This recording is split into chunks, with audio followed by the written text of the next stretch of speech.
എൻ്റെ പേര് Gerald Napoleon. ചെറിയ പേരാണ്, ജെറാൾഡ് നെപ്പോളിയൻ. വരുന്നത് ഗ്രേപ്സ് ഇന്നോവേറ്റീവ് സൊല്യൂഷൻസ് എന്ന് പറഞ്ഞ ഗ്രേപ്സ് ഐഡിയമാ എന്ന് പറഞ്ഞ ഒരേ ഒരു പ്രോഡക്റ്റ് ഉള്ള ഒരു കമ്പനിയിൽ നിന്ന്. 25 കൊല്ലം മുമ്പ് ഇതുപോലെ ഹോസ്പിറ്റൽ ഡിജിറ്റലൈസേഷനെ കുറിച്ച് സംസാരിച്ചു തുടങ്ങി. റോബോ സ്പേസ് എന്ന് പറഞ്ഞ ഒരു സംവിധാനത്തിൽ എത്തി നിൽക്കുന്നു എൻ്റെ ഓട്ടം. റോബോ സ്പേസ് എന്ന് പറഞ്ഞത് സാറ്റലൈറ്റ് എന്ന് കേട്ടിട്ടുണ്ടല്ലോ. കൃത്രിമോപഗ്രഹത്തെ കുറിച്ചാണ് ഞാൻ പറഞ്ഞത്, ചന്ദ്രനെ കുറിച്ചല്ല. നമുക്ക് കുറച്ച് കൃത്രിമ ഉപഗ്രഹങ്ങളുണ്ട്. അതൊക്കെ നമ്മുടെ ഇന്ത്യയും മറ്റ് രാജ്യങ്ങളും ഒക്കെ വിട്ടതാണ്. സോ നമ്മൾ ഗ്രേപ്സിന്റെ ഉപഗ്രഹ ഡിവിഷന്റെ പേരാണ് റോബോ സ്പേസ്. അത് ഹോസ്പിറ്റലുകൾക്കും ഹെൽത്ത് കെയറിനും വേണ്ടി ഡിജിറ്റലൈസേഷനെ സപ്പോർട്ട് ചെയ്യാൻ വേണ്ടിയിട്ടുള്ള ഡയറക്റ്റ് സാറ്റലൈറ്റ് കമ്മ്യൂണിക്കേഷന് വേണ്ടിയിട്ടുള്ള ഇന്നൊവേഷനാണ്. അതിൻ്റെ പുറകിലാണ് ഇന്ന് ഏറ്റവും കൂടുതൽ സമയം ചെലവഴിക്കുന്നത്. കഴിഞ്ഞ 25 കൊല്ലം ചെലവഴിച്ചത് നിങ്ങൾക്ക് സഹായം ചെയ്തുകൊണ്ട്, ഡോക്ടേഴ്സിന് സഹായം ചെയ്തുകൊണ്ട്, റിസപ്ഷനിസ്റ്റിന് സഹായം ചെയ്തുകൊണ്ട്, അങ്ങനെ എൻ്റെ ഹെൽത്ത് സെക്ടറിന് സഹായം ചെയ്തുകൊണ്ട് ആരോഗ്യ മേഖലയിൽ നല്ല ആരോഗ്യമുണ്ടാക്കാനാണ് ശ്രമിച്ചത്. നമ്മുടെ ഈ തൊഴിലിൻ്റെ ഇടയിൽ പേരൊരുപോലെ ഇരുന്നത് കൊണ്ട്, മരുന്നിൻ്റെ പേരൊരുപോലെ ഇരുന്നത് കൊണ്ട്, ആവശ്യത്തിൽ കൂടുതൽ ജോലി തിരക്കുള്ളത് കൊണ്ട് ഒക്കെ അപൂർവമായി ഇവിടെ കൊടുക്കാനുള്ള ഒരു ഗുളിക അവിടെ ആയി പോകാനുള്ള സാധ്യത വളരെ കൂടുതലാണ്. ഒരു മരുന്ന് മാറിപ്പോയാൽ ഏറ്റവും കൂടി വന്നാൽ എന്ത് സംഭവിക്കാം? മരണം വരെ സംഭവിക്കാം. അതായത് ഒരു മരുന്ന് മാറിപ്പോയാൽ ഒരാള് മരിച്ചു പോകാം, അല്ലേ? അല്ല അല്ല അല്ല എനിക്ക് പരിചയമുള്ള ഒരു ചേച്ചി, കൊല്ലംകാരിയാണ്. ഞാൻ ഇരിഞ്ഞാലക്കുടയിലെ കഥയല്ല പറയുന്നത്. ആ ചേച്ചി ഒരു വൈകുന്നേരം 5 മാസം ക്യാരിയിങ് ആയിരിക്കുമ്പോൾ ഒരു ക്ലിനിക്കിൽ ചെക്കപ്പിന് പോയി. ഒരു ആശുപത്രിയിലെ ഡോക്ടർ ഒരു ക്ലിനിക്കും കൂടെ നടത്തുന്നുണ്ട്. ചെക്കപ്പിന് പോയി. അവിടെ ചെറിയ 1-2 ബെഡൊക്കെ ഉണ്ട്, ഒബ്സർവേഷൻ കിടക്കാം. ചെറിയൊരു പ്രോബ്ലം ഉണ്ട്, ഒബ്സർവേഷനിൽ കിടക്കാൻ പറഞ്ഞൊരു ഇഞ്ചക്ഷൻ എടുക്കാനുണ്ട്, അതും എടുത്തോണ്ട് അവിടെ കിടന്നോളൂ, ഒരു 1-2 മണിക്കൂർ കഴിഞ്ഞ് വീട്ടിൽ പോകാമെന്ന് പറഞ്ഞു. ഒബ്സർവേഷന് കിടത്തി ഇഞ്ചക്ഷൻ കൊടുത്തു. 1-2 മണിക്കൂർ കഴിഞ്ഞപ്പോഴത്തേക്ക് ഡോക്ടർ പേഷ്യന്റിനെ നോക്കി കഴിഞ്ഞ് വീട്ടിൽ പോയായിരുന്നു. നേഴ്സ് വിളിച്ചു പറഞ്ഞു, സാറേ ഇന്ന് ക്ലിനിക്ക് അടയ്ക്കാൻ പറ്റത്തില്ല, കാരണം ഈ ചേച്ചി ഇത്തിരി പ്രശ്നമാണ്, സാർ ഓടി വരാൻ പറഞ്ഞു. അന്ന് മൊബൈൽ ഫോണുകൾ പ്രചാരത്തിൽ വന്നിട്ടില്ലാത്ത കാലമായതുകൊണ്ട് ആശുപത്രിയിലെ ലാൻഡ് ഫോണിന് ഡോക്ടർ വീട്ടിലെ ലാൻഡ് ഫോണിലേക്കാണ് വിളിച്ചത്. ഡോക്ടർ ഓടി വന്നു. മൊത്തം 4 പേരാണ് ഒബ്സർവേഷനിലുള്ളത്. ബാക്കി 3 പേരെ 4 പേരെ വിട്ടു. ഇയാളെ മാത്രം വിടാൻ പറ്റുന്നില്ല. ഡോക്ടർ കണ്ടപ്പോൾ ഒരു കാര്യം മനസ്സിലായി, പ്രശ്നമാണ്, കൊളാപ്സ് ആണ്. സോ മരുന്ന് ഏതാ കൊടുത്തതെന്ന് ചോദിച്ചു. അപ്പൊ ഇന്നതല്ലേ. അതെന്തിനാ കൊടുത്തതെന്ന് വെച്ചാൽ ഡോക്ടർ അല്ലേ എഴുതിയിരുന്നത്. ഞാൻ അതല്ലല്ലോ എഴുതിയിരുന്നത്. അല്ല സാറേ, സാർ അത് തന്നെ എഴുതിയത്. വായിച്ചപ്പോ ചെറുതായിട്ടൊന്ന് മാറിപ്പോയി.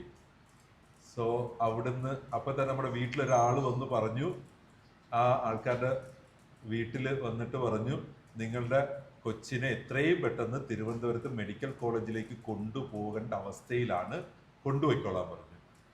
അന്ന് ഈ 108 ഇല്ല, ആംബുലൻസുകൾ തന്നെ അപൂർവമാണ്. ഒരു കാറൊക്കെ സംഘടിപ്പിച്ച് കൊണ്ടുപോകാൻ രാവിലെ വരെ ആയി. കൊണ്ടുപോയി. അപ്പോഴാണ് അവിടെ ചെന്നപ്പോഴാണ് മനസ്സിലായത് ഡോക്ടറുടെ റെഫറൻസ് ലെറ്റർ വേണമെന്നുള്ളത്. അതില്ലാത്തത് കൊണ്ട് അവർ അതിനുള്ള ശ്രമം നടത്തൂ എന്ന് പറഞ്ഞു. ബേസിക് ആയിട്ടുള്ള എക്സാമിനേഷൻസ് സ്റ്റാർട്ട് ചെയ്തു. 4 hours ആഫ്റ്റർ ഷീ ഡൈഡ്, കുഞ്ഞും മരിച്ചു. തീവ്ര ഇഷ്ടമുണ്ടായിരുന്ന ഹസ്ബൻഡ് ആയത് കാരണം ആഫ്റ്റർ സം ടൈം ഹസ്ബൻഡ് അറ്റാക്കാൽ മരിച്ചു. ഇത് റിയൽ സ്റ്റോറിയാണ് ഞാൻ പറയുന്നത്. ഒരു മരുന്ന് മാറിപ്പോയാൽ ഒരാൾ മരിക്കുന്നതാണോ മാക്സിമം സംഭവിക്കാൻ സാധ്യത? ആണോ? ഒരു കുടുംബം ഇല്ലാതായി. ഒരു ഡോക്ടറോട് അത് എന്താണെന്ന് വിളിച്ച് ചോദിക്കാനുള്ള പേടി, അല്ലെങ്കിൽ അത് വായിച്ചപ്പോൾ ഞാൻ വായിച്ചത് ശരിയാണെന്നുള്ള ഓവർ കോൺഫിഡൻസ്. നമ്മൾ ചെയ്യുന്ന ജോലിയുടെ ഇമ്പോർട്ടൻസ് ആണ് ഞാൻ പറഞ്ഞത്. എല്ലാ സംഭവത്തിലും ആരോപിക്കപ്പെടുന്നതിനെ പ്രൊട്ടക്റ്റ് ചെയ്യാനായിട്ട് ഒരു എവിഡൻസ് അവിടെ ഉണ്ടാവും. Evidence based decision making system എന്നാണ് അതിനെ വിളിക്കുക. ഇൻവെസ്റ്റിഗേഷൻസ് നടക്കുമ്പോൾ എവിഡൻസ് ബേസ്ഡ് ആയിട്ട് ഇൻവെസ്റ്റിഗേഷൻസ് നടത്തുക. എന്താണ് എവിഡൻസ്? നടന്ന സാഹചര്യങ്ങളെ കൃത്യമായും മോണിറ്റർ ചെയ്യുന്നതിനെയാണ് എവിഡൻസ് എന്ന് പറഞ്ഞത്.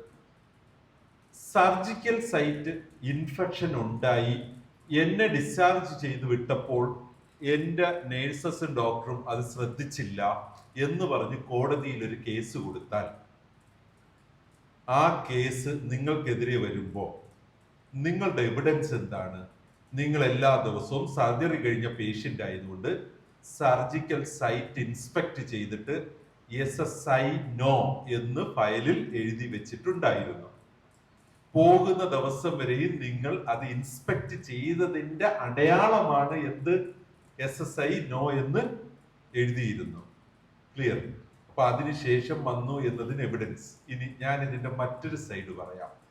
സർജറി കഴിഞ്ഞ പേഷ്യൻസിന്റെ സർജിക്കൽ സൈറ്റിൽ ഇൻഫെക്ഷൻ ഉണ്ടോ എന്ന് നിങ്ങൾ എല്ലാ ദിവസവും വെരിഫൈ ചെയ്തു. പക്ഷെ നിങ്ങൾ എങ്ങും അത് മാർക്ക് ചെയ്തില്ല. കോടതിയിൽ കേസ് നിങ്ങൾക്ക് അനുകൂലമായിരിക്കോ പ്രതികൂലമായിരിക്കോ? പ്രതികൂലമായിരിക്കും. കാരണം നിങ്ങളത് രേഖപ്പെടുത്തിയില്ല. ഇവിടെ നിങ്ങളുടെ ചെറിയൊരു ഇഗ്നോറൻസ് പോലും ആശുപത്രിയുടെ അന്തസ്സിനെ, നിങ്ങളുടെ ജോലിയുടെ അഭിമാനത്തെ തൊടും. ആണോ ഇല്ലയോ?